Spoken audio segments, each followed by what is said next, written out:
Hey guys, welcome to the Into the Microwave Oven podcast. Here today are your hostesses, Kirann And Bree.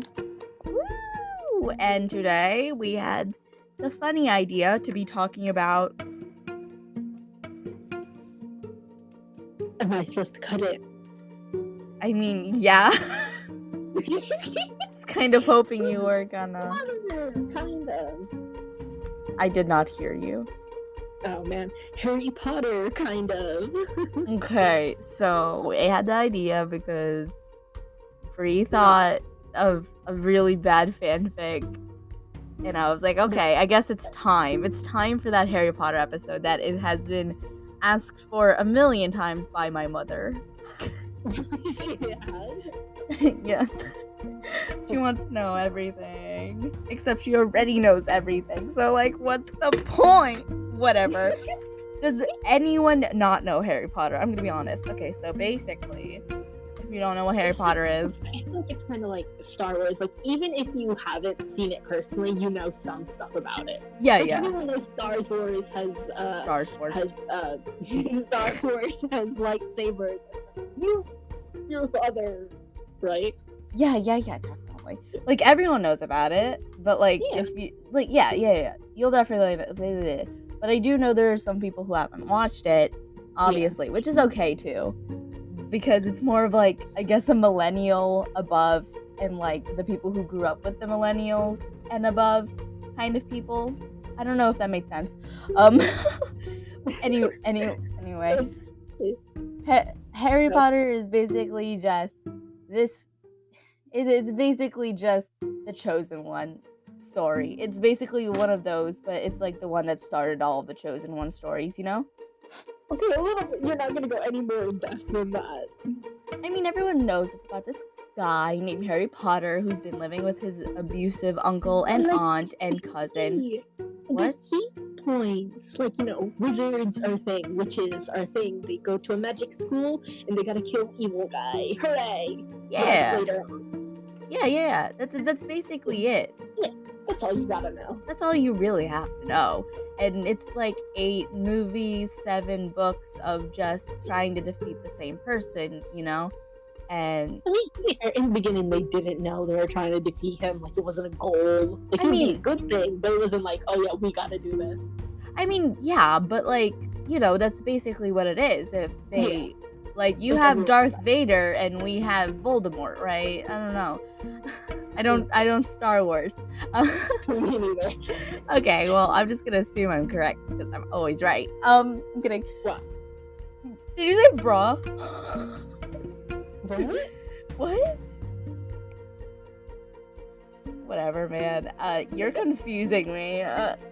Anyway, so Harry Potter, right? I have lots. There's obviously gonna be spoilers, but it's been out for how many years? So, like, if you get spoiled, it's on you at this point. Yeah. Like, there's a point in time where I am no longer liable if you get spoiled over something, and this is that point in time. 500 years. You know what this reminds me of? What?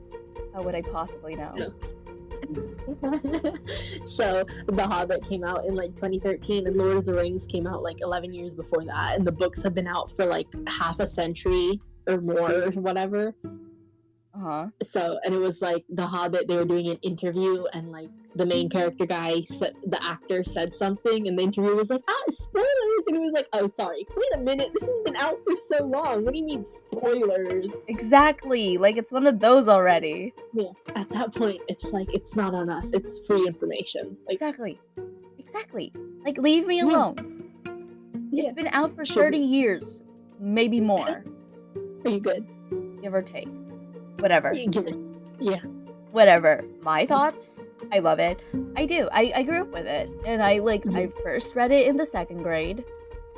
Mm-hmm. And then I never read it again, but I kept watching the movies. But I read the 2nd book recently, for some reason, out of order for school. And, like, I know the 1st book by heart by now anyway, so it doesn't really matter. Yeah. So I knew the 1st book. I read the 2nd book, so I got to read the other books again. Because I've been brainwashed by the movie. Because I know the books are much better than the movies, so I gotta, like, reread them. Now you're making me tempted to reread them, but I just really can't. Your dad's gonna kill you. My mom. Why? I don't know. It's just kind of a joke. You know? Okay. Should I fear for my life? What? It's more like your dad doesn't really, like, makes fun of Harry Potter, and then you started reading it because of my mom, and then he's just like, really? Oh no, that's only with the movies, because me and my mom were watching the whole series, and so we ended up hogging the TV for, like, quite a while. Yeah, but that was my mom's fault, so it's like... Yes. Yes. It is my mom's fault. Man, I don't know if I saw the movies first, like, in completion, or if I read the books first.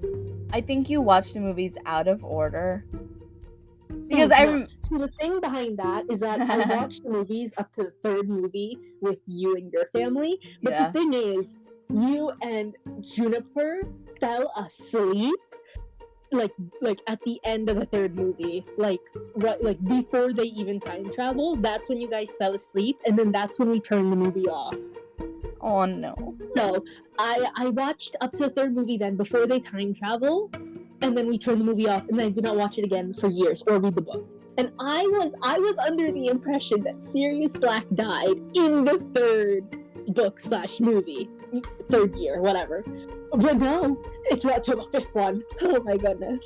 Man, I think you did read the books before you watched the entirety of the movies. Because I do remember the emotional backlash you got from the books.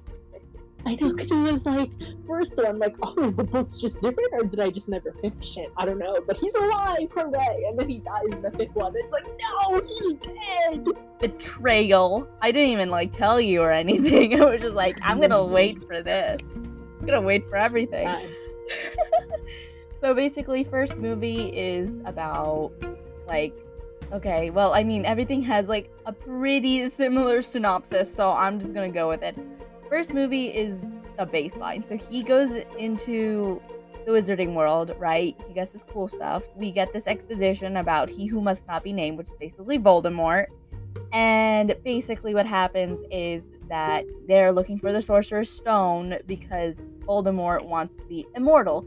And he is disguised or, like, possessing or, like, you know, in one of those teachers, which is the Defense Against the Dark Arts teacher. And I don't really know how to say that, you know? Like, he wasn't, like, possessing him. He was, like, a follower, but he was, like, a part of him. It was weird. You can just search it up. I don't care. It was, like, half possessing. He was possessing the back of his head. I mean, it's not possessing if it's, like, he's doing it willingly. He was just there. Okay, he was a parasite. That was it. That worked. He was a venom, okay? Yeah, Venom, basically. Yeah, okay. Except for permanently there, he would like disappear. Yeah. So, like, it was his teacher. Oh no, spoiler alert, except it's not. I don't care about you people. But wow, I'm making mean. Yeah, a little bit. But oh well. But like, so yeah, it was the teacher all along, but he stopped them, you know, magical chess, whatnot. He meets his friends, Ron, Hermione. You guys should know them already. Ron is much better in the books, by the way. I love Ron. You know, Draco is the bully TM, Snape is the horrible teacher TM, and Dumbledore is a mentor that a lot of people like, but I personally just kind of, when you think about it, is a little bit off. Okay. Second movie. That actually reminds me. Yeah. Before, like, I don't know where I came across it, but someone pointed out, like, the reason why these things are, like, in the first movies, it lays down these things that if you think about it, it's questionable, and then it goes further, and then it goes further, and you think about it, it's like the things that happen, especially in, like, the first few ones, are questionable, like the whole with abusive family, and then the whole Dumbledore not being exactly great, and then the whole first one, how literal children can pass the test, and like, why did that even work? I mean, I feel like that's more of J.K. Rowling. Sorry. Yeah, no. So that's the plot. It was like, I think the first few books were that was the style. Like, the first few books were written as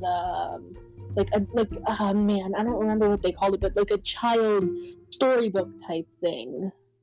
Okay, I don't remember the word. So it's like, childish adventure kind of thing. And then with the later books, it kind of grew up with the audience, so Yeah.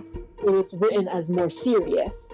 Yeah. And so that made the first part of the books and the last bit of the books kind of clash. Look, so like when I was younger, I read it and I liked most of the characters except, the big bads. But then when I started like kind of thinking about it once I started getting older, I'm just like, but like, that's wrong. Yeah. Let me just go through the synopsis of every other movie first, right? Okay. So second movie, basically, there's a diary he finds and he can communicate with it, but wait, it's Tom Riddle, which is actually Voldemort's soul inside the diary, and they have to defeat a basilisk thingy because it's killing what's it called again? Muggleborns. Petrifying them. And, whatever. That's cool. Third movie, basically, time travel. Woo! They meet Sirius Black is the big bad, except he isn't the big bad because he has been framed. Oh no, by his best friend. Oh no. The defense against the dark arts teacher that time was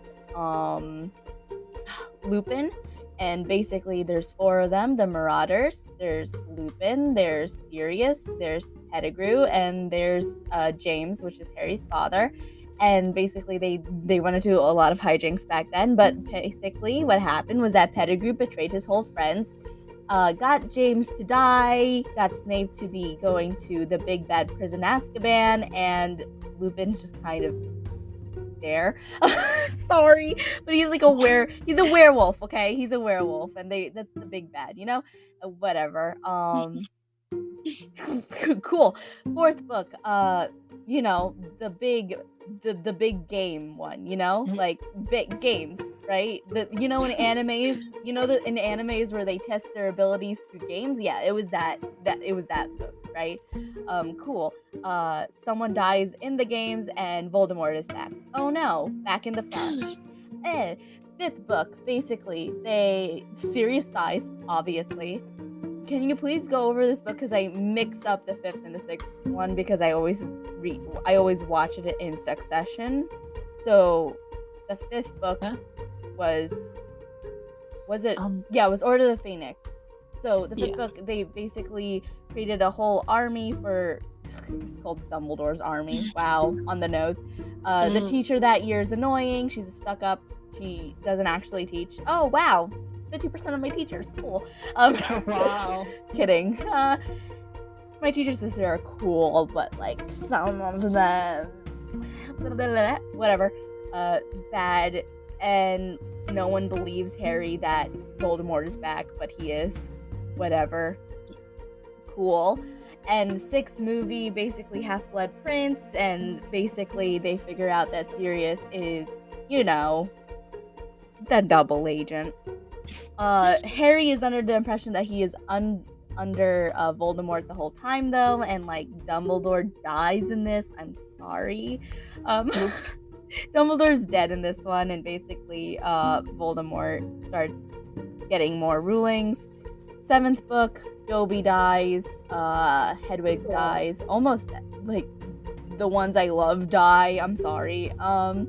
Man. Yeah, Harry kind of dies and comes back and kills Voldemort. Yay! Yippee-ki-yay, yippee-ki-yo. There's something called the Deathly Hallows, but those are important if you read the books and watch the movies. I'm not going into it because, like, too much information. You guys got the synopsis, you don't right? need to know all the details. Yeah. Just the general. Just literally just watch it, okay? Y'all, most of you can binge watch.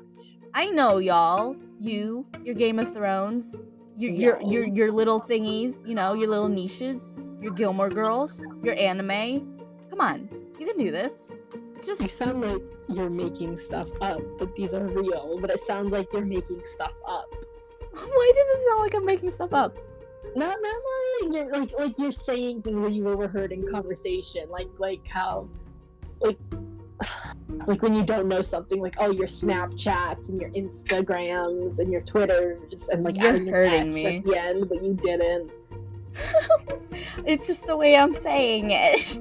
Yeah, I don't know, man. You make me tired. I make you tired. Whatever. Anyway, my thoughts. So McGonagall, like the best teacher. Sorry, she's cool. She's cool. She's like that teacher that you would like get along with, but like she's also like strict in the nice way, in the way like she has to be, you know. But she'll be like your mom, right? That's a good description, I guess. Dumbledore. As much as I loved him, right? He's a little questionable. He basically just he put Harry into an abusive household, which he knew would be kind of abusive because he's been watching him his entire life, but he did nothing about it. Okay, whatever. But I guess there could be a reason for that, but the reason is escaping my brain. No, there is literally no reason. It's like, oh, to protect by the blood, but like, hello? The Fidelius charm or whatever that literally no one can enter into unless they have the password. Exactly. The only reason it went wrong with his parents was because they trusted the wrong person. So you do it yourself. Hello? What? Hello? Hagrid is right there. Hagrid is right there. Yeah, like, bruh. Like, let him grow up with magic. At least it would be easier for him. And like, okay, so he like basically grew him up for like slaughter, and he didn't like tell him or anything. It just feels wrong in like the worst ways. Like you like him because, I mean, not you in general. I mean, like generally you would like him. Audience. Yeah, the audience would like him because like he's that old grandpa who's always watching over you and loving you from afar, you know? And like you'd look up to him because he's a really powerful guy, and you know, he's one of those characters. But like he's like the wise old man, you know? But like growing him up for slaughter is a little bit questionable. He didn't even like say anything. I mean, I get it was supposed to be done, but he's like a child. McGonagall even says this. Like, she pointed him out on his BS.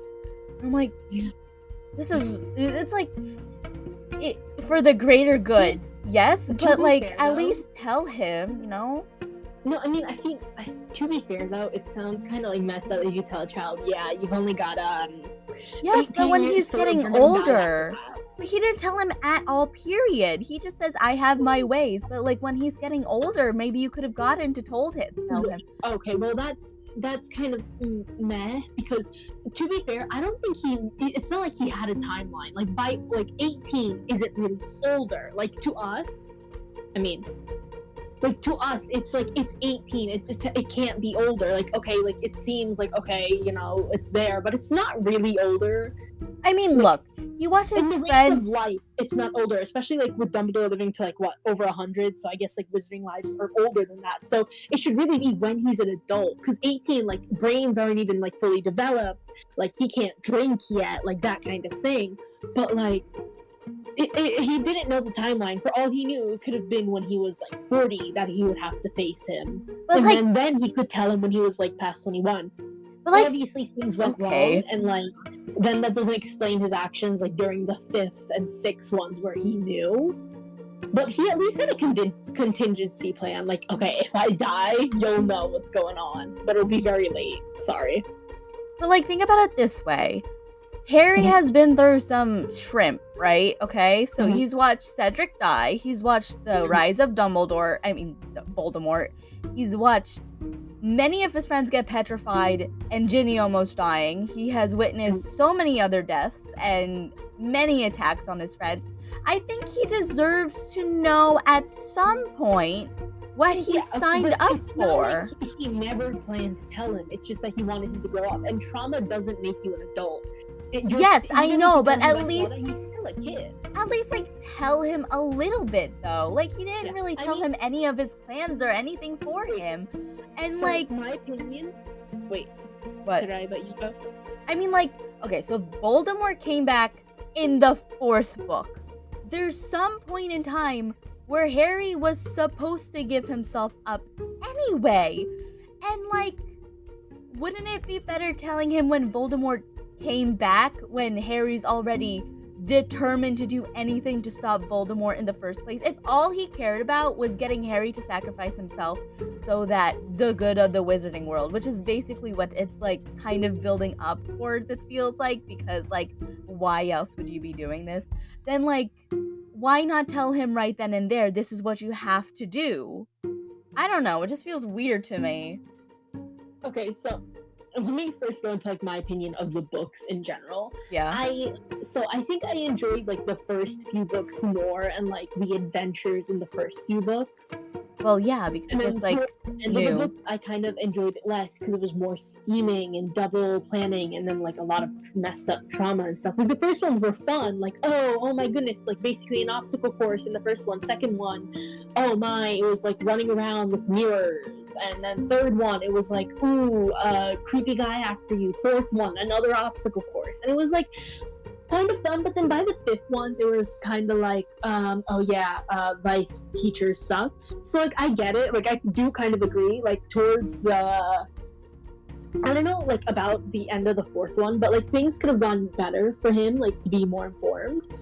Because like, for the first up to the fourth one, it's like, okay, you might want to wait till he's older. But then when he is back, like that's one of the things that's like a little bit annoying, that you literally don't tell him anything, because it's like he's already involved. Whether you want to protect him from this or not, he's involved. Exactly. And by like the sixth one, he already knew he was gonna die. He told Snape to kill him instead of Draco killing him, because then Draco would have to die. And when he told Snape to kill him, shouldn't he have told Harry his plans by then?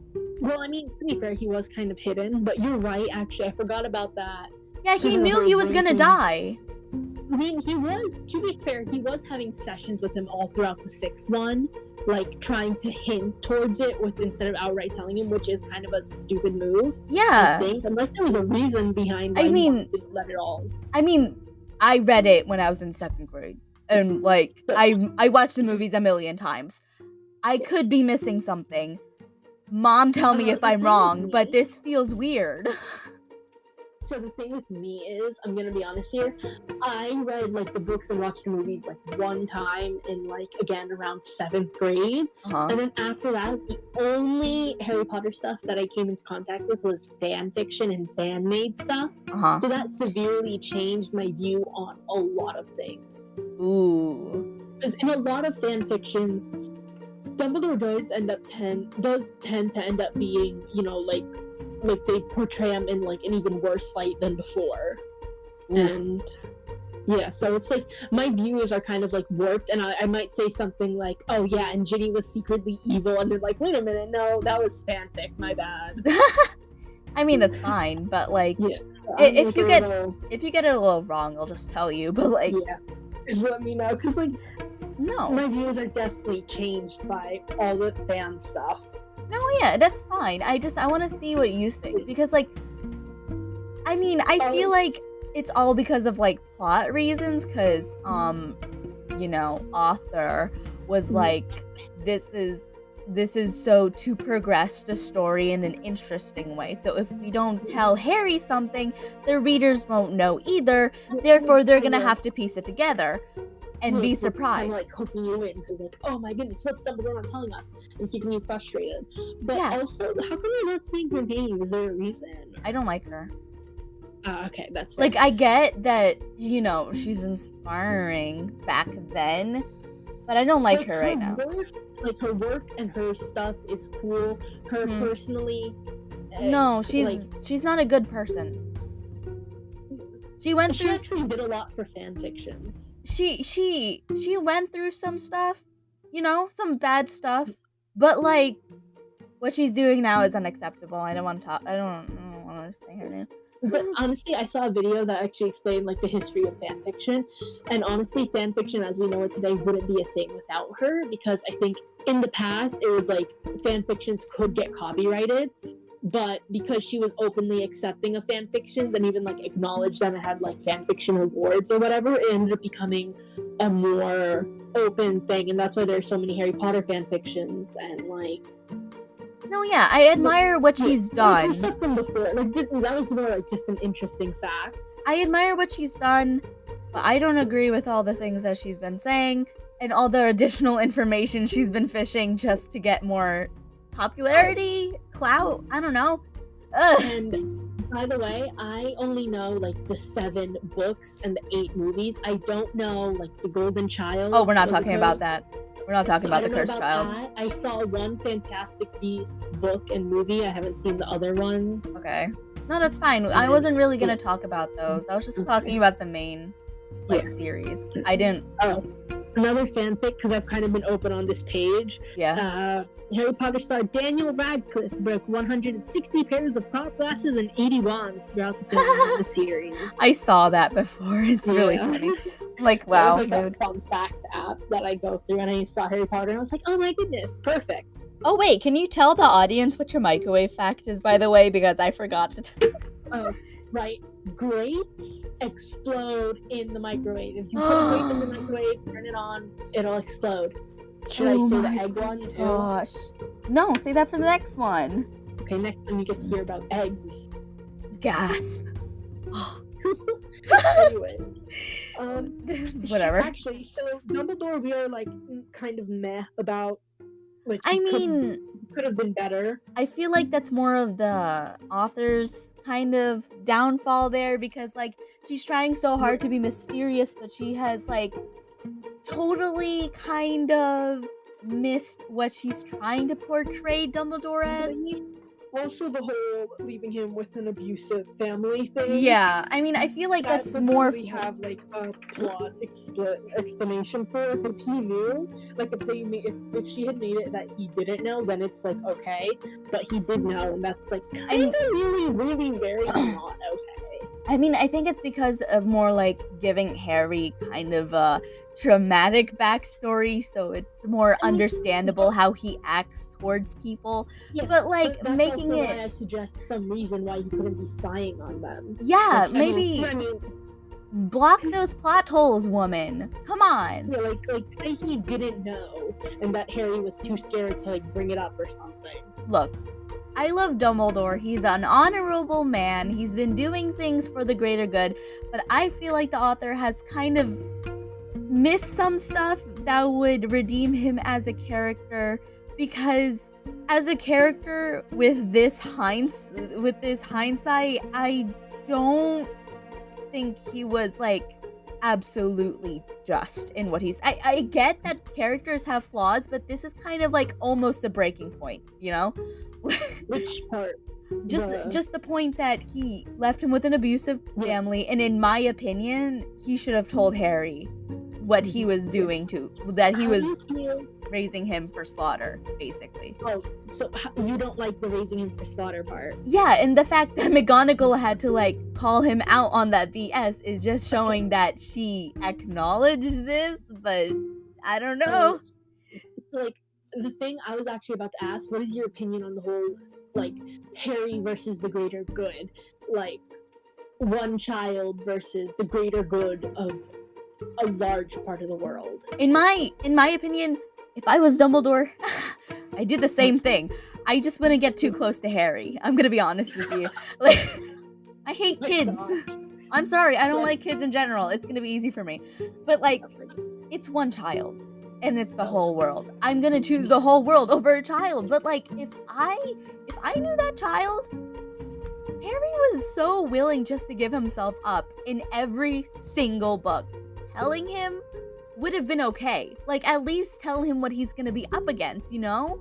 What he should be doing. Wouldn't that be messed up? Like, hey kid, this is when you're gonna die. Like, that kind of brings the question, like, would you rather be oblivious? I mean, give him more than hints here. He knew more than what he's letting on. There was much more information he could have given Harry, but he just never really gave it to him for reasons, for plot, you know? I feel like there should have been like a plot device, like Voldemort is hearing him, so if he told him too much information, Voldemort might have been able to piece it together too much. But like, she never really said anything like that, I don't think. But then that would kind of be like that would kind of be like thinking like, oh yes, Harry is smarter than the Dark Lord. He'll be able to figure this out, and Voldemort never will. It's better than like having Dumbledore in this light. Like, okay, Dumbledore can have some flaws. I mean, obviously he does. But, like, this is kind of iffy. Okay, so, I don't know. Dumbledore, Dumbledore. So he's very questionable. Questionable. Could be better. I mean, like, whatever. if you wanted to give him flaws, don't make it like something like questionable. If you want to make him realistic, make him a little bit more, I don't know, something other than this. I don't know. I feel like. Want to? Oh, you. Sorry. Got more? No, I just feel like it's an author problem, like a plot hole problem. You know, it's not Dumbledore's fault. It's the author's. It's her. That's fair. But now let's talk about someone even worse. Oh no. Oh my gosh, I knew we had to do this. Okay, my mom's gonna hate me. She does like him? She does. My family loves Snape. I mean, my parents at least. And really? Yes. They don't see it. Oh my goodness. I don't know. For me, they're seeing it in the way that the author wants them to see it, which she's succeeding in like half of the Harry Potter fandom, right? For the people who's a little bit more perceptive to this, it's more of an obsession. It's not a love story, it's an obsession. Look, James. That's not even my problem with him. Look. You love a woman. You would not be abusing her kid. I don't. Like, oh my, boo-hoo. Something to like fill up that plot hole, like, oh yeah, it's to make sure he's known as a whatever. But man, that's actually my bigger problem. Instead of the loving Lily problem, and it's an obsession instead of love, I feel like the whole way he was acting in general was kind of like terrible, period. Yeah. I mean, okay. What was the reason? If we went to the point of, oh, I have to act this way so Voldemort doesn't believe that I am going against him, right? It doesn't make any sense, because wouldn't Voldemort want him to also be a double agent and try to be goody-goody with the good side, right? Wouldn't that be it? Oh, you have a point. Yeah. Think about that. If double agents always confuse me so badly. No, look. Double agents, I am a master of. Okay? Like, I hate them. It's too many. I understand them. If you wanted the other side to believe you're with them, you're gonna be in their brains. You're gonna understand their morals and what they believe. So Dumbledore isn't the goody-goody. Therefore, he must act goody-goody in order to be on his side if he was on Voldemort's side. If he was on Dumbledore's side, he would be acting, baddie, whatever. Like, but he was just acting horrible all the way around. There was just actually, because they're doing this after the war. So, like, this is when everyone's working under the assumption Voldemort is dead.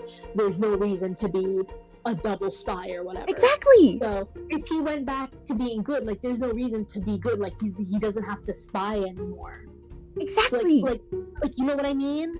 Like, I don't think you get what I mean. Like, Snape, like, okay, let's say he's working under Voldemort and spying on Dumbledore. Like, he doesn't have to, like, act and be goody-goody anymore because he has no one to... He doesn't have to, like, get into secret meetings to learn stuff and then pass it on. And it's, like, suspicion because the war is over. This is, like, 4D chess. Because then he's gotta act, like, bad because there's no repercussions of acting good. Because, like, under the assumption that he is evil, then he should act evil because he has no reason to act good anymore because he doesn't have anyone to spy for. You know what I mean? That's fair, but, like, what's his real personality then?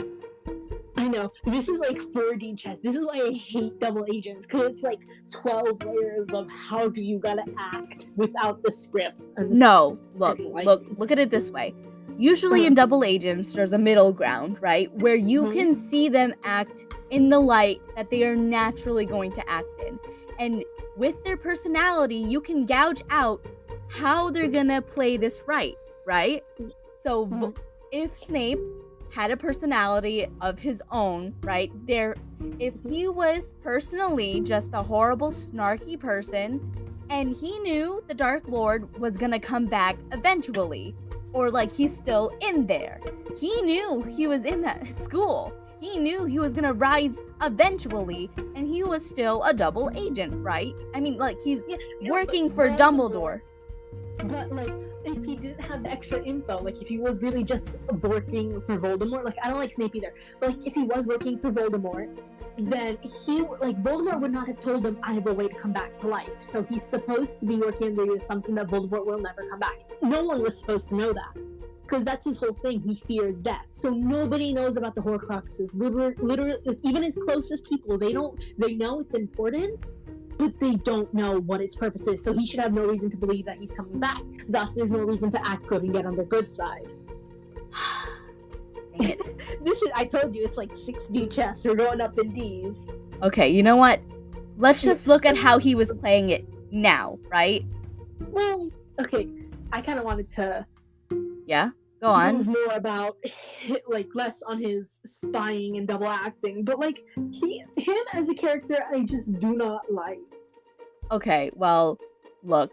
So my parents, I know from their perspective, as Rowling would want them to feel about Snape, right? Because this was what she wanted them to feel. So she's doing her job, but like, the way they see it is that it was a love story, and that's what they focused on, right? Because they don't see, like, I don't think they're seeing the entirety of what's wrong with him, but more on, like, the backstory, because they're suckers for, like, love stories and backstories. So they saw James as, like, a bully character, and they saw Snape as someone to relate to, because, you know, bullies. And, like, you always want to stand up to your bully. It's, like, a dream come true, right? So, yeah. They were behind that, but like that love story, because you know my parents are in love with each other or whatever. That was really funny. I'm sorry. Really in love or whatever. Like, I don't know. They're not like married for several years with like 3 children or anything. Like whatever. Whatever. Like I guess they're in love. Like no, they're suckers for love stories, right? Whatever, you know. No. This is who they are. They are suckers for love stories. They see that he is in love, well, quote unquote, in love with Lily. And they see that he has essentially just loved her from the beginning. And, you know, her dying and just all of that, trying to protect Harry in the way that he could, I guess, was like a redeemable factor to them. You know? It was romantic to them. Because that's how they grew up, right? This is how they believed it was back then, right? Person loves you forever, therefore they are the one for you. That is what they grew up with. But the way whereas we grew up, we understand that wasn't love. That was more of an obsession towards Lily. But like playing towards the love part, like there's a better love story. Lily and James. The thing is, like, they haven't read the book, like, okay. The last time they read the book was when I read the book.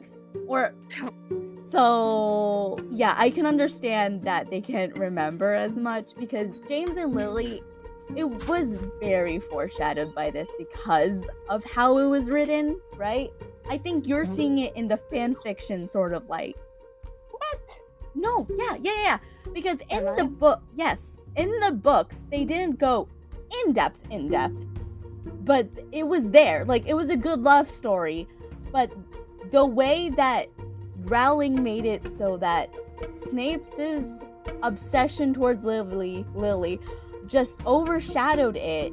The way she wrote it, it overshadowed it by a ton. I mean, because Snape was a very prominent character, and having him say that was something so, unexpected, that it would stick to you forever. James and Lily was married from the beginning, and they weren't exactly, like, important characters, you know? Not someone prominent.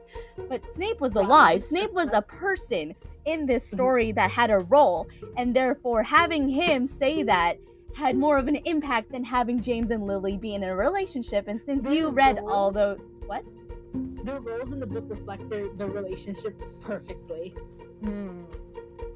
It is one-sided. It is one-sided, and... Snape, like, it is one-sided. The story, Lily is dead, but Snape is there as a person, and so thus his feelings matter more than hers. Same thing in his point of view. He cares about Lily. Lily's mad at him, doesn't want him. But, I mean, hey, Snape loves him from the beginning. Exactly, that's what they're seeing. That's what the fans who love Snape are seeing. They are seeing that he loved her from the beginning, and growing up in a time before ours, waiting is more romantic than having them be in love from the beginning. There, I said it. But look, that's why okay, so let me just go through my entire point of view. Yeah. James and Lily, they had character development. Lily did not like James whatsoever till like 5th, 6th year. That does not mean that she suddenly changed her mind and she liked the bully. That means that James went through character development. As a child, sure, he was spoiled and not very nice, but he learned and he grew. He changed his character into something better. What did Snape do? Sure, he had a sad backstory, but he never changes. He never grows into a better person during the school year. In the school year, he even goes and calls Lily a slur. His supposed best friend that he's in love with, for no reason other than his own emotion, he calls her a slur. And he also never rejects the Death Eaters. Like, he knows that the Death Eaters specifically go out to target people like her. And what does he do? He doesn't hate them. He doesn't like reject them. He doesn't even like ignore them. He joins them. And in his mind, all he's like is like, oh yeah, I believe your ideology. But Lily's the exception because I knew her personally, but he can't see past like the whole bad views and stuff to see that everyone else is also a person. Like, she's not the only good muggle born or whatever. And like, even afterwards, he doesn't really get character development.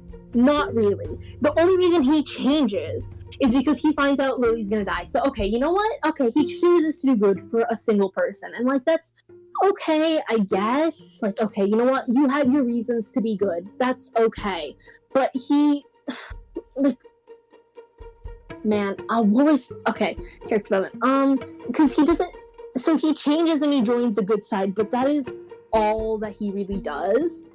Like, just anything regarding Lily, like, even Harry, he doesn't treat nicely, like, at all. Like, it's Lily and only Lily. The only part he cares about Harry is, like, his eyes. Like, that's literally the only comment he makes on it, his eyes, which again ties to Lily. And so him as a person never makes character development. It's just his obsession with Lily that prompts him to try and be on the quote-unquote good side. But, like, even his interactions with, like, Lupin and Sirius, like, you're an adult now. I think it's time to let that go a little bit. Like, if you're on the good side for Lily, then shouldn't your whole, obsession with Lily matter more than being annoying with Lupin and Sirius? You know what I mean? Okay, you're finished. Yes.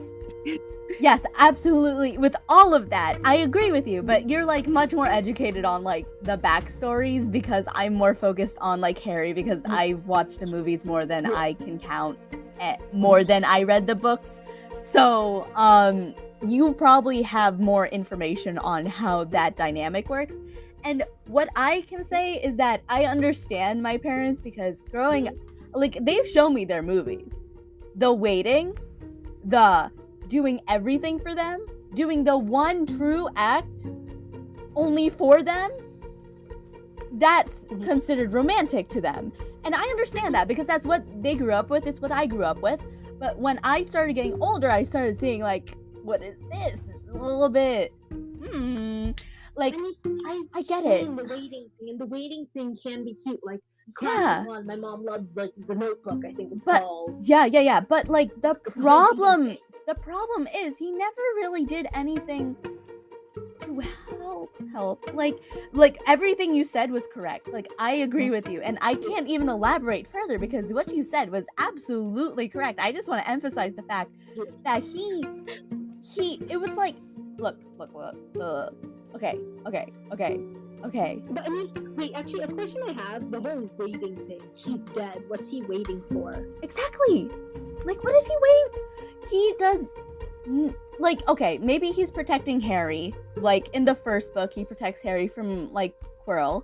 He protects Harry, period. But that's only because of what? Formality? Because Dumbledore told him to, right? It's because Dumbledore told him to. He said, do this for me because Lily would want it. And that's what he did, because Lily would want it. Not because he wanted to protect Harry, but because Lily would want this to happen. And that is what convinced him. That's what Dumbledore convinced him with, because Lily would want it. So I'm just saying, like, his Patronus exactly the same as hers, while James's Patronus is something that complements hers. Isn't that a little bit, you know? Like a stag and a, what's it called again? A stag and a thing? No. It could have been a doe. Yeah, stag and a doe. We're gonna go with a doe. But Sirius also had a doe. So it was a doe and a stag and a doe. But a stag and a doe. That's like a song. But the stag and the doe are like complementary, but the doe and the doe are like absolutely the same, which kind of shows that in his perspective, he's only doing everything for Lily. It was never for anyone else. It wasn't ever for the greater good. It was only for Lily, while James did it for Lily and for the greater good. He loved Lily. He loved Lily. He had that character development for, like, you know, to be a better person. The thing is, like, you know, my previous points are saying I agree with you to a good degree, but yeah. I personally don't mind, like, that the only reason he became good is because of Lily. Like, he's still becoming good, even if it's only for a single person. Like, in the end, he quote unquote became good, and like whatever your reason is for it, like, okay, it's just that his reason was kind of misplaced. I don't know, misplaced. Like, yeah. Like, he was only good for one person, and I'm like, okay, like, that's not like a bad thing to become good for one person. Like, that's the only person he cared about, and it's not like you can force him to care about everyone else if he's got no reason to. It's like, on one hand, I get that, but on the other hand, there's just something about the way he acts and the way he is that's a little bit My problem with him is, like, calling someone a slur, going against the people that they are also associated with, but also keeping them alive because he, quote unquote, loves her, is a little iffy to me in general. Like, I don't know. Like, okay, look at it like this. I'm bisexual, right? And, okay, say someone loves me, and they know I'm bisexual, but they are homophobic to everyone else because they don't know them, and they will constantly try, they will go to an organization of anti-pride, right? But only be there for me and do things for me just because they know me. They call me a slur. They use that slur continuously. I tell them I don't like them. They keep coming at me. I like, if you see it in that perspective, if it's you, and if it's something personally, like, offensive to you, like, you can kind of see, like, this is a little weird, right? So, what I meant by that was, his reason for becoming good being a single person, like, I don't mind that. But you're right about the whole, like, their love story is, like, a little bit off, because he seemed to not, like, since he joined the Death Eaters in school, and then he stayed with the Death Eaters the entire time, it makes it seem like the love isn't real. He only like, realizes, hey, maybe this isn't a good thing when Lily's life is, like, directly in danger. Like, she was in danger the entire time, but then when he has to face it, like, directly face it, that's the only time he changes his mind. Yeah, it's a little I feel like, because, like, did he just stop loving her in that time period when he joined the Death Eaters? It's really weird, right? What? I feel like there should be some insight in between, like, his school years and what happened when Lily died, right? There should be, like, an in-between there. I feel like that's also the author's problem. Who knows? I don't know. I mean, I understand why people like Snape, but personally, the way he has been treating people in general just because is just off to me. Like, being a teacher and treating kids in, like, the worst way is so... like, being level being like his biggest fear is, like, literally him. That's what, threatening to kill a pet. Like, you could be evil and just say that these, like, threatening to kill a student's pet is like some next level creativity. Couldn't you have gone with the basic stuff? Like, oh yes, I'm gonna fail you. Like, you can, like, sure, stick with the detentions and the subtracting points, but like, let me threaten to kill this one's pet. Yeah, Look. Like, let me be let me be creative about this evilness. Like, what? And he bullies his students. He bullies them. Like, if they're not Slytherin, he's immediately just gonna bully them for no reason. Like, he bullies Hermione about her like, teeth, her hair, her intelligence. He bullies Ron because, you know, he's Ron. Sorry, Ron.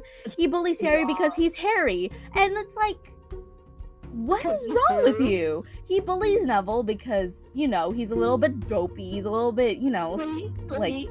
Bullies Harry because he's Harry. Bree, come on, dude. Come on, Bree, please. Okay, but so, again, this goes back to the whole like being a double agent thing, but this is like the whole creative thing. Like, you could have stuck to the basic, like failing them, like the whole, oh yeah, Hermione, you're ugly. He didn't say she's ugly, but he was like mean to her about her appearance. No, he said stuff like she was ugly. He said she was ugly? I thought he was just like, I don't see a difference when they cursed her teeth. That is basically like calling her ugly. I'm gonna tell you. Yeah, that's what I meant. That's okay. I meant, like, that's why I said, yeah. But like, there's no reason to like go out of your way to like make Hermione feel bad about her appearance or threaten to kill Neville's pet. Literally. Like, there's no reason to be so creative with your punishments. It's so rude. Detention. Just give them detention. 27 points. Hey, I have this really cool idea. How would we fix him, though? As a character? Like, how would we fix him so that it wasn't so off, like the way Rowling created him? Thing. Because look, so we're giving Rowling crap for how she wrote him, but how would we write him? Okay, so on one hand, this is a big thing. On the other hand, I've read numerous fanfics, and a couple of them have made attempts to make him better. Mm-hmm. So I'm going to combine a couple of fanfic ideas that I saw. Go ahead.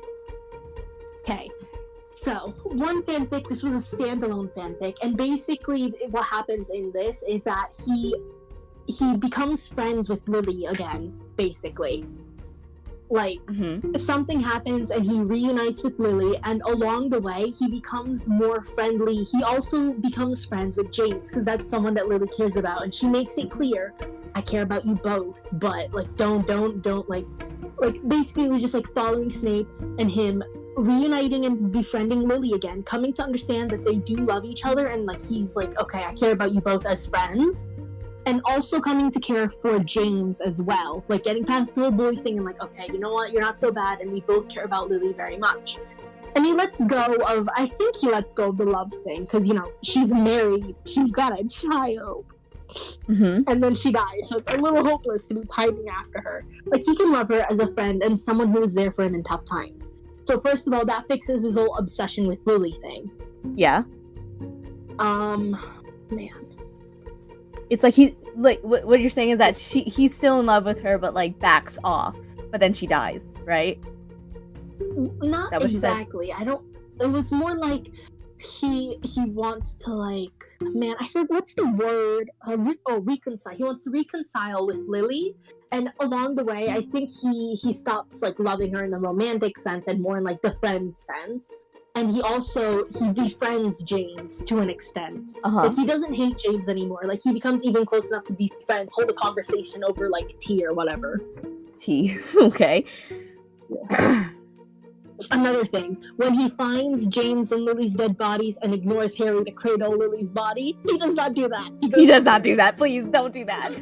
Like, there's a baby crying. Don't cradle the dead mom, please. So he doesn't do that. Okay, wait. No. Okay, wait, sorry. We went over again? No. I mean, like, how would we do it so that we're not changing the plot too much? What would justify him being that way to his students? What would justify him saying always? What would justify all of that?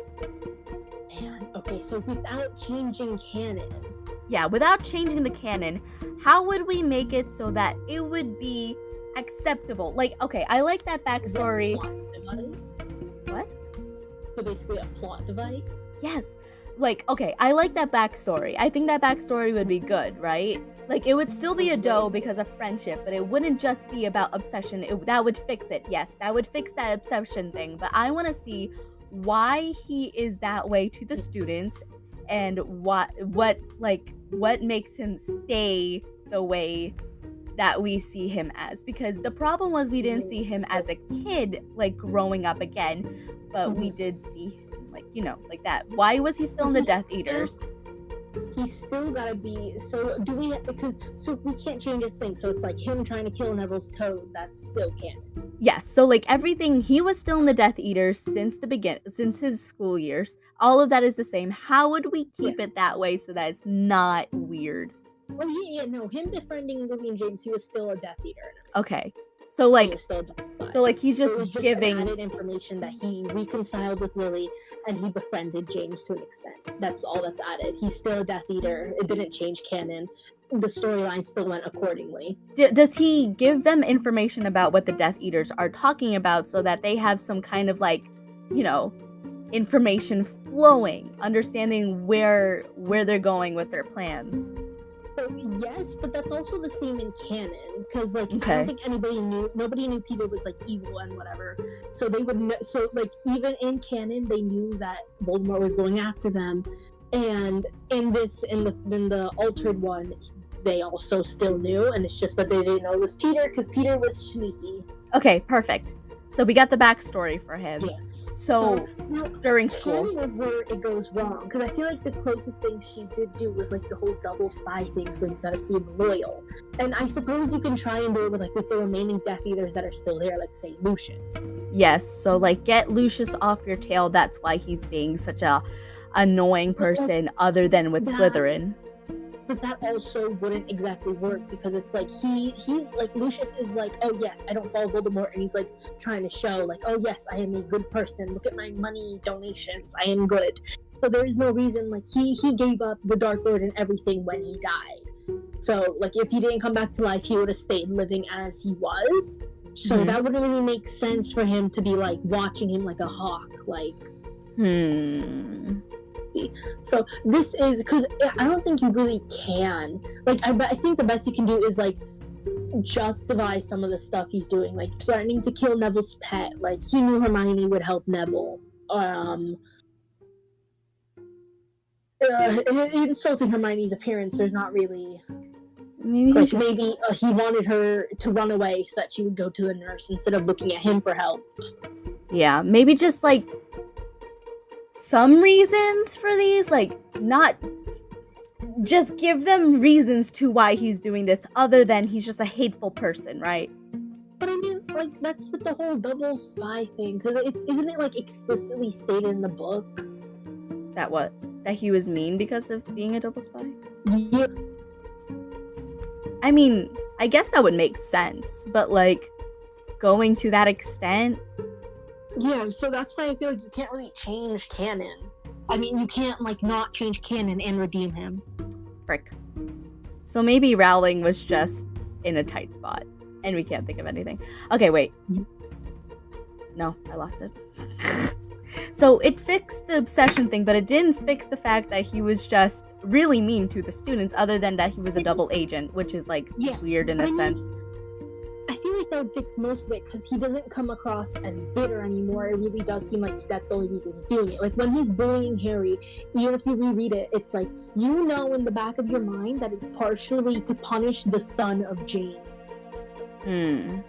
Because, like, I saw a post somewhere that was like, if Harry was, like, a girl with Lily's looks and James' eyes, like, he wouldn't have been as mean. Yeah, he wouldn't. Like that's kind of right. That's correct, because Harry looks like James, and that was his revenge. That's exactly what it was. So I feel like changing the backstory would be kind of enough where you could believe the whole he had to do it because he was a double spy, and it wasn't just because he hated James. Hey, it's a new thing we're doing here. It's an editor's note. So basically what an editor's note is just Kirann edits these thingies most of the time. And this one intrigued her to the point because it's her childhood. It's my childhood, right? So I asked my mom, the connoisseur of Harry Potter. And basically, she figured out some things that would redeem Dumbledore. And it like humanizes Snape a little bit because I did miss a lot of things, apparently. So she didn't listen to this, but I did tell her the synopsis of what I've said, what me and Brie has said. So basically, the reason why Dumbledore left him with the Dursleys, was because basically, you know that protection thing that he gets from his mother's blood? That's why he was there, because of Aunt Petunia. Aunt Petunia has that blood, therefore it was the best protection that he could give Harry, no matter what was going on in there. Like, what Bree said before, the protection spells, it wouldn't do nothing. It wouldn't do anything against the Dark Lord, I'm gonna be honest. So, that redeems that. The reason why he never told Harry that he was being brought up to slaughter was because the Deathly Hallows was a thing that people have gone corrupt over, including Dumbledore himself. And knowing that even the goodest good could go corrupt over it, he chose not to tell Harry because he needed to have pure of heart in order to defeat Voldemort. So he had to have the purest intentions. Dumbledore being the oldest, like an old person, going through his life, he knows that there's a potential that Harry could be doing it just so he can regain power, which Dumbledore used to be like. So this is from personal experience. So you know what? I like Dumbledore. I think this is a redeemable quality, even though Bree's not here to tell me. I think she could agree. About the Snape thing, though. So my mom basically said that the bullying his students was like tough love. So like, yes, it was like really, really horrible, but he saw like what was going on in the world and what could potentially happen once they grew up. He saw this generation and it was like, these are the people that are gonna try to stand up to the Dark Lord eventually. No, they're not gonna. Like, Neville was like, like a little baby, people like that. He like tried toughening them up. Of course, it's not like the right thing to do, but it's like there's a reason behind what he did. It like humanizes him in a way that it gives him flaws, but it also gives him reason why he's doing these things. So he did it not because of the double agent thing, but because he wants to toughen up his students. And yes, it may not be the correct way to go about things, in your opinion, but it does showcase what his personality really is, which is, tough, just like a really mean kind of person. And that's who he is. Like, he treats Hermione that way because he is a little he is prejudiced, and that's part of his character flaws. Not that it's a good thing, but it does give him human qualities. So like, of course, like, you can tell that he's an okay written character, in the point that people could like him because of this kind of realistic flaw that he has that he can't grow out of. The only problem is, in Brie and I's opinion, is that he didn't go through any character development. 1, 2, it was because they put him in a light that he was the correct one compared to James, but that was it. Like, and those are like Rowling's fault. So if you like Snape as a character, that's good, but you cannot like support everything he's been doing. But if you like him as a character, that's totally okay. This whole thing was just like, constructive criticism and like what we believe, because me and Brie aren't like perfect, but this is like what we believe should be the character. But that's mostly because it kind of ticked us off that he was such a popular character, even though with a flaw like this, like he would like, the prejudice.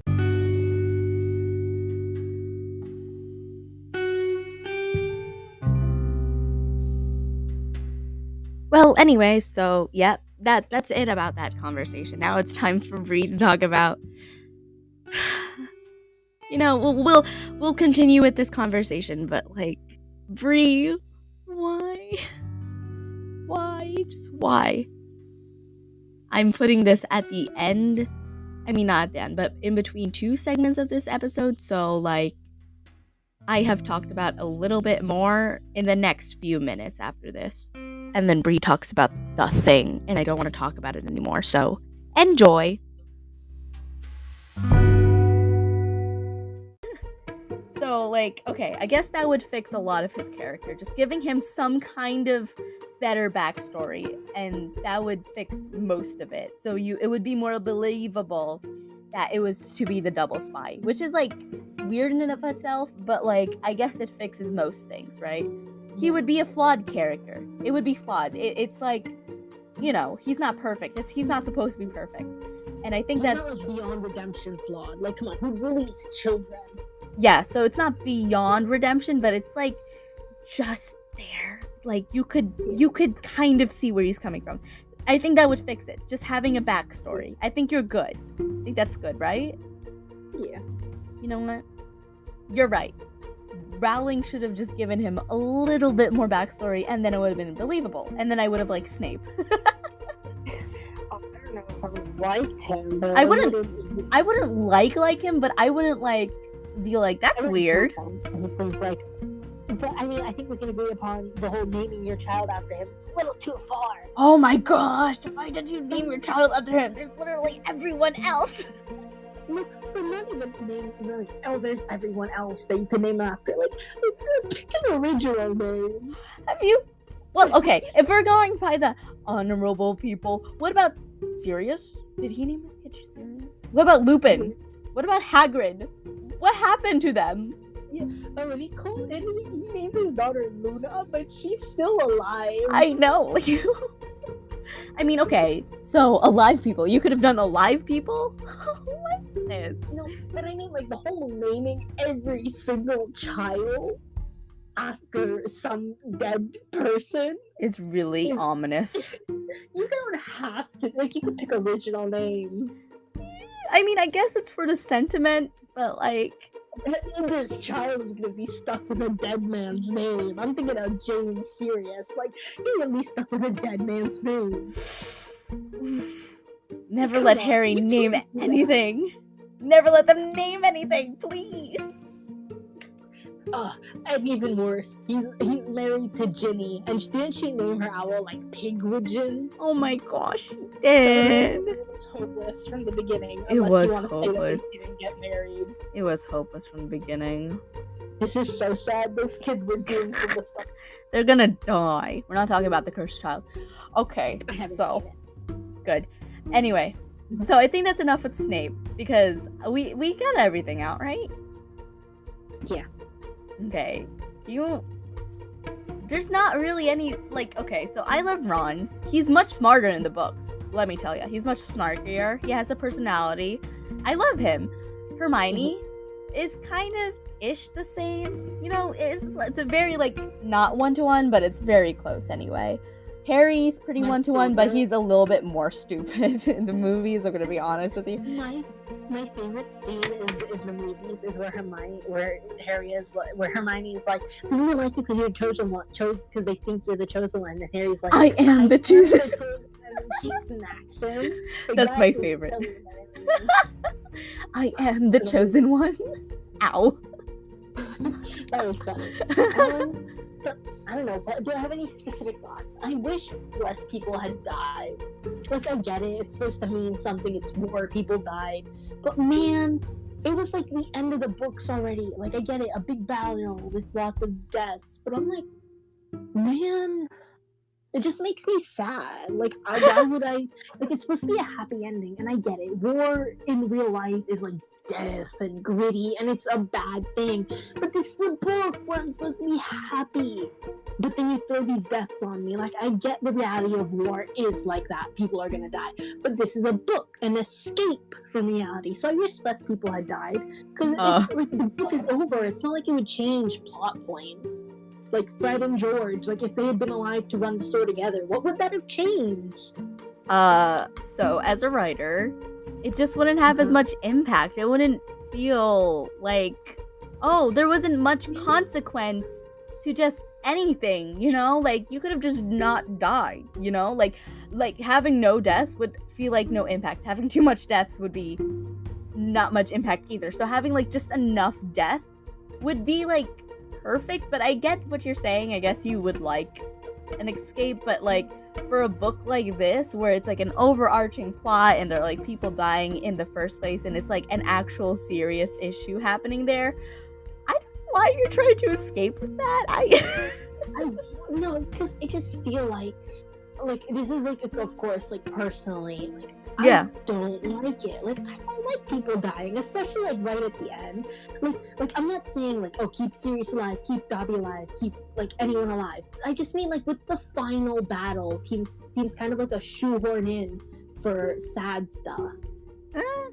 I mean, I don't agree with you, but I mean, like, I understand where you're coming from. Mostly just Fred and George, that whole deal. Like, okay, Lupin and Tonks are dead. Like, oh, okay, well, like, it's mostly just the twins. Like, that was tragic. I hated it. Oh my gosh, everyone hated when Fred died. I'm sorry. Like, I'm fine with all the other deaths. Like, Sirius dead, okay. Dobby dead, okay. Dumbledore dead, okay. Snape dead, okay. What was it, Crabbe or was it Goyle? One of them dead, okay. Colin. Like Tonks and Lupin dead, okay, whatever. Colin dead, like, oh man, that one's kind of sad, but whatever. Like, why the twins? Why Fred? Why'd you have to... Okay, you know what? Look, I didn't like the twin thing. I don't like killing off one twin for clout. Like, it feels... I mean, like, I get that each death has a meaning, but I just don't like killing off a twin in general. I think this is all just personal feelings. Like, this is like not like a critique of her writing. No, her writing... Personally, I'm upset. In terms of writing the deaths, that was kind of perfect. But, like, just personally, I didn't like Fred dying. Like, I can't say it because I'm far too biased, but they're definitely, like, I think that, like, this wasn't my opinion before, but it's just that, what was it? Man, I don't know. Oh, Banana Fish? Oh, no. No spoilers, but, like, I don't know, just what happened. Just, you know, it's just upsetting. Like, it just kind of, like, it turned me off from, like, deaths happening, period. Okay, I think that's just a you problem, though. Yeah, that is a you or me problem, but it's also, like, I mean, I think I've seen fanfictions where they didn't die, but it still had, like, an impact. Because, I mean, this is the end when they're supposed to be happy, so, like, they triumph and they celebrate is cool and all. Are you gonna like my stories, Gabby? Probably not, no. Are you gonna read them anyway?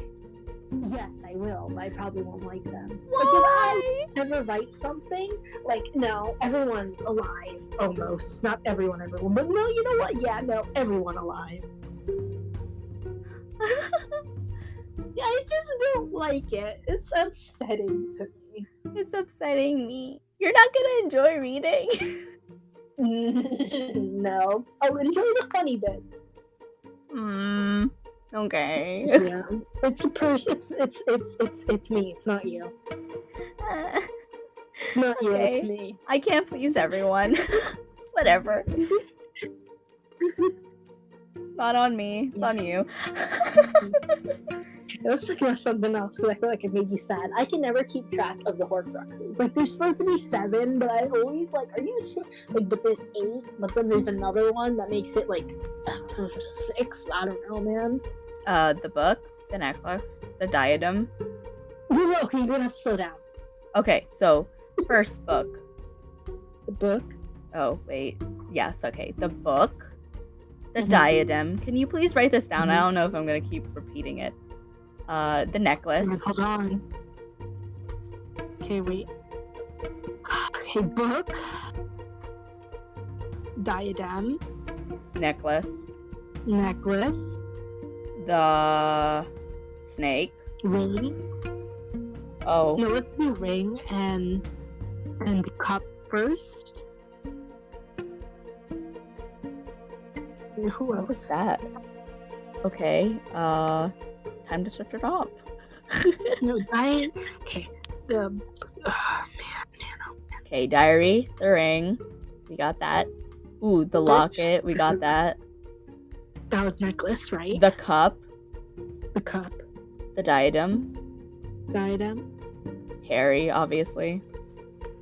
That's the Nagini. thing I'm confused about. So Harry and then the snake, right? Yeah, Nagini. Is there any others? Wait a minute.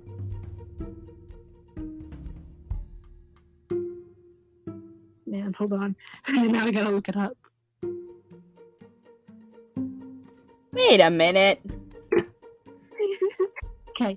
Diary, ring, locket, cup, diadem, Voldemort, Harry Potter, and the snake.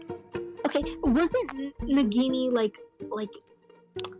like, it's not like he had a snake before, did he? No. Because, like, didn't he meet Nagini, aka the snake, aka another Horcrux at, like post-death? Or am I just going crazy? 3, 4, 5, 6, 7. Ow. No, Harry was not an 8th. There was no 8th. It was just 7. No, that's what I'm talking about. Okay, yeah. It was like, okay, he made 6, and then he was gonna kill Harry, and then use Harry's death as to make the last one, the 7th one. That's all that he needed. Mm-hmm. But the snake, did he have a snake before he died the first time? No. It's always been Nagini. It's always been Nagini, really. Yeah. Why would he put it in a snake? I don't know. But we got all of them. That's why I'm so confused, though. Because are you telling me that he put it in a snake? Yes, but he also put it into Harry. I don't know why this is a problem. He didn't mean Harry, though. What? Harry was an accident. And? He put it in a snake. Why? That's why. Because I always thought Nagini was like a recent, like he didn't. When did he meet Nagini? Like before his first death? I don't know, dude. I don't remember, like, dude. That's why I'm just like, so what happened? Like there was a snake with a part of him while everyone thought he was dead, just roaming around. And when he came back to life, he went and found the snake. Yeah, that's what I'm like. Wait, what? What's going on with the snake? Can the snake die of natural causes? I don't know. Did he just let the snake roam around? Did he keep it in his secret lair? And then then what did it then it escaped somehow? Or did he just stay in the secret lair until he came back to life and it's like impervious to death? Like, what happened? I don't know.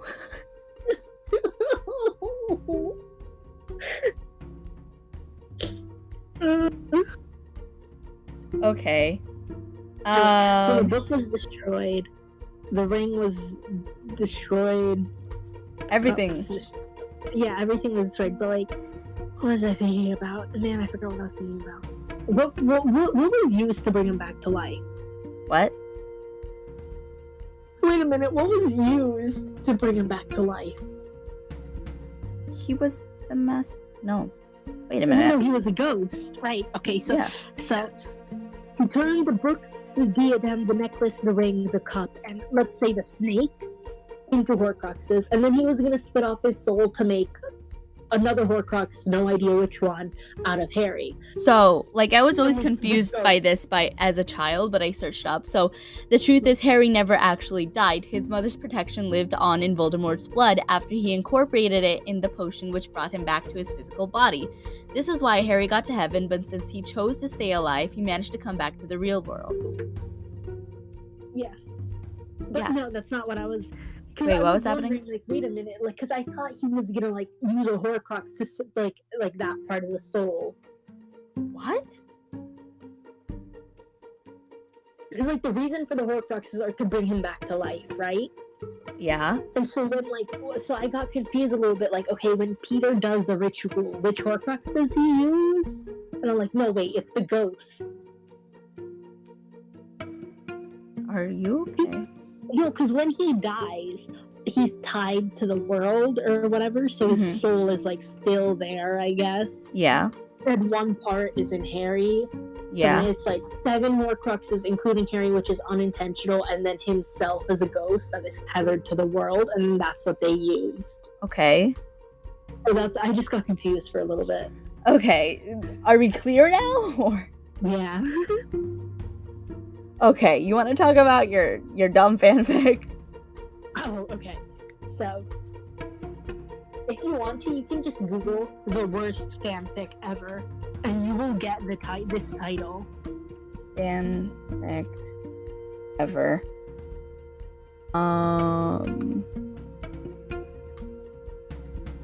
2000s. Wait.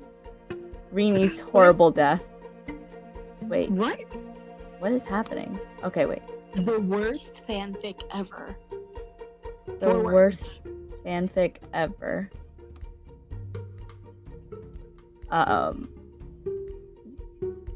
Who is playing that song? It's coming into audio. It's not showing. What? Top 5 worst fanfictions ever written. Okay. If you go on Wikipedia. Wikipedia. It's got a Wikipedia page.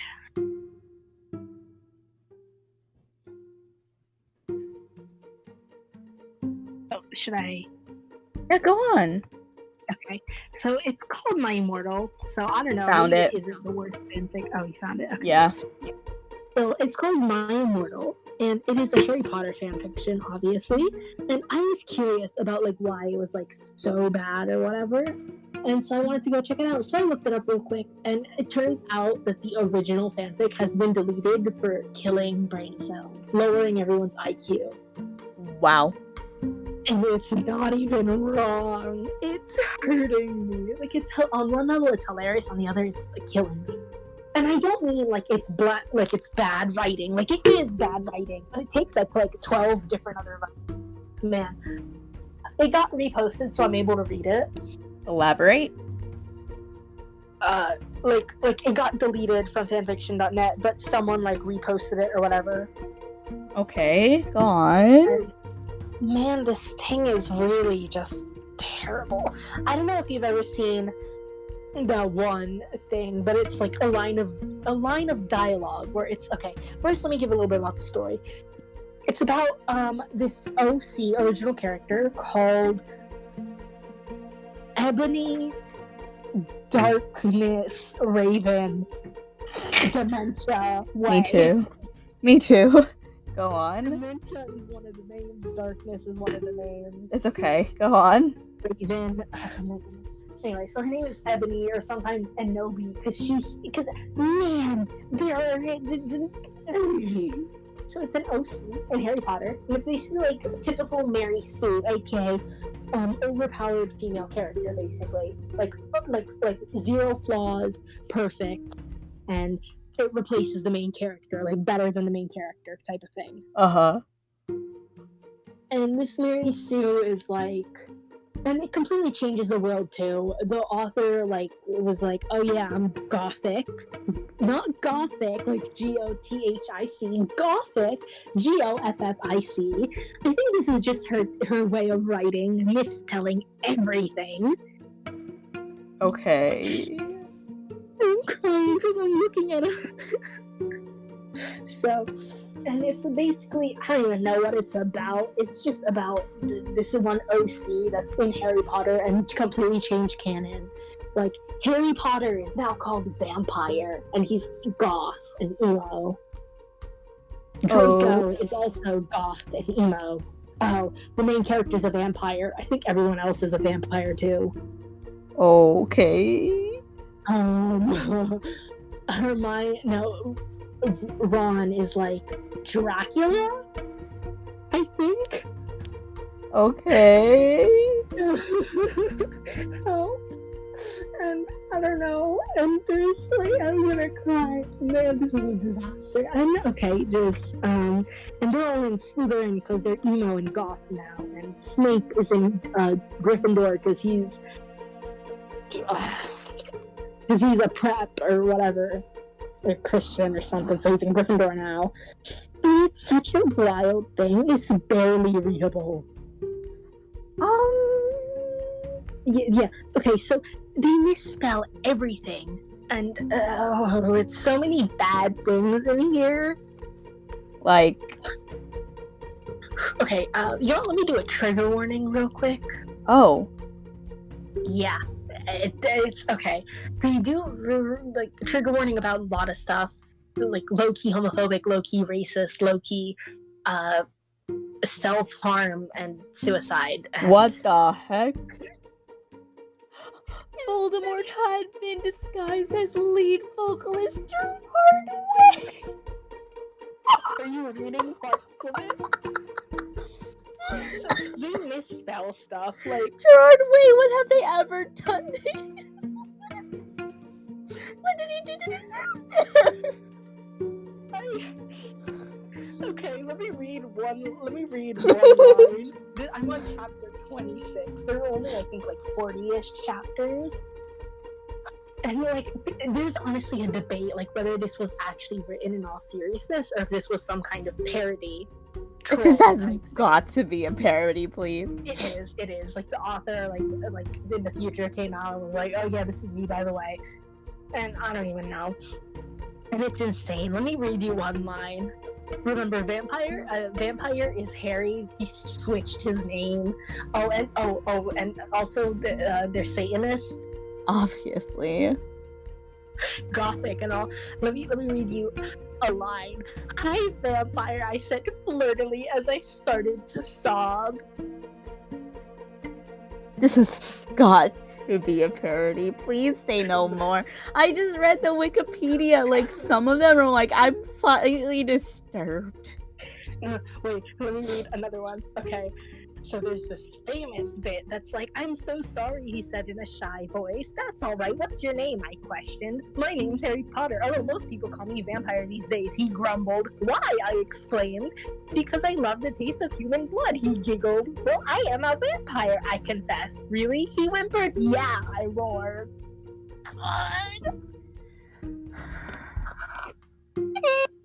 You know, I'm one for like writing.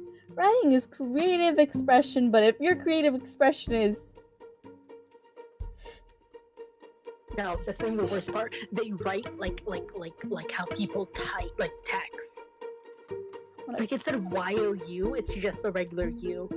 Sometimes they'll add ones after exclamation points. Oh, there's so many typos. Instead of the, it's duh, like DA. They spell all the characters' names that they don't change wrong, like Dumbledore. They sometimes spell the main character's name right. Sometimes it's Ebony, sometimes it's Enobi.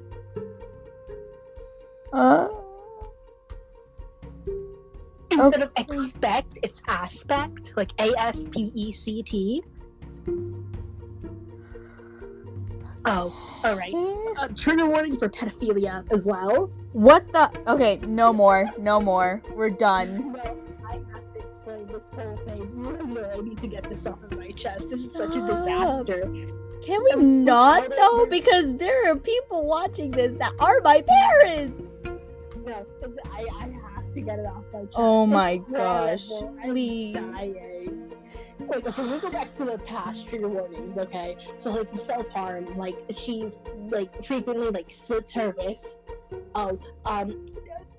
Draco and Harry, aka Draco and Vampire, were once dating, but then they broke up. And now they're dating. Now Vampire, aka Harry, loves the main character, aka Enobi, and Draco's, like, dating them, or whatever. Okay. Lupin and Snape are pedophiles.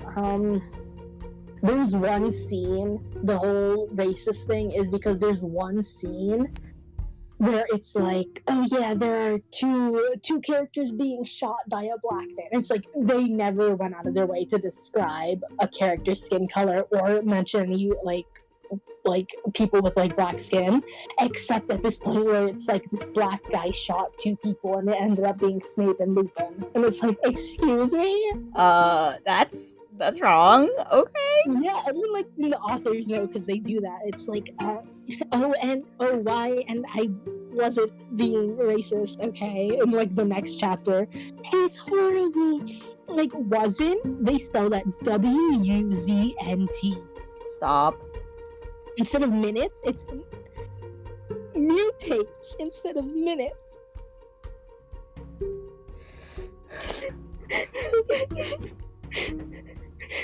Into is IN2. Like, No more, the no number more, 2. no more, no more, no more, no more, no more, no more, no more. WER instead of where. London instead of London.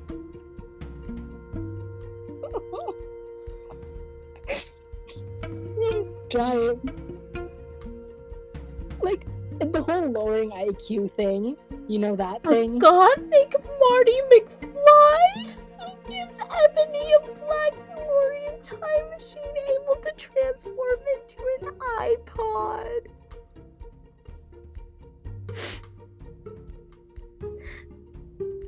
Like, sometimes they have guns instead of wands for some reason.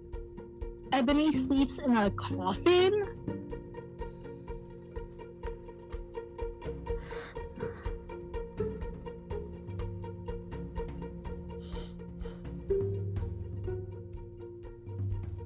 Man, this is really just... Hagrid's a Satanist too. Stop, I know, I read that. There's what else is there? Man. So it's really a disaster. I'm reading it because I wanted to know why it was so bad, and honestly, it's kind of fun, but I'm dying inside.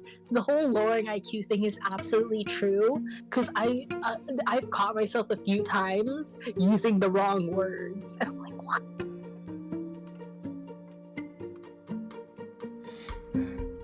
Yeah. Wow, okay. What You the wanna hear a hell? couple more lines? No more. We're done with that. I regret asking you to tell me about this, because this is what the episode was like leading up to, you know? And Yeah.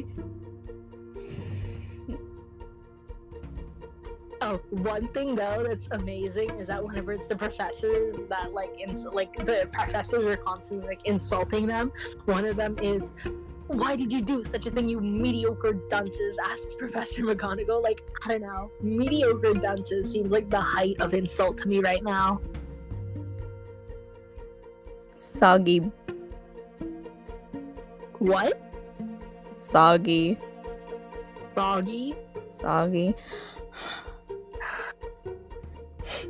Voldemort gave me a gun. No, please, I begged.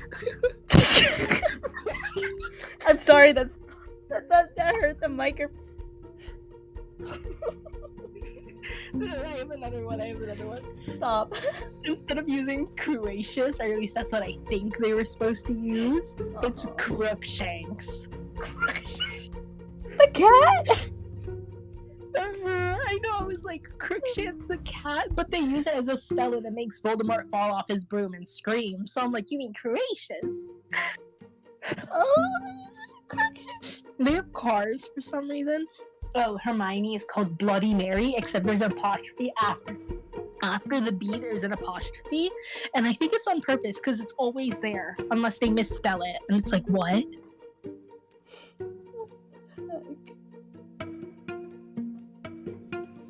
I think Draco died at one point, but then he was alive, and I have no idea.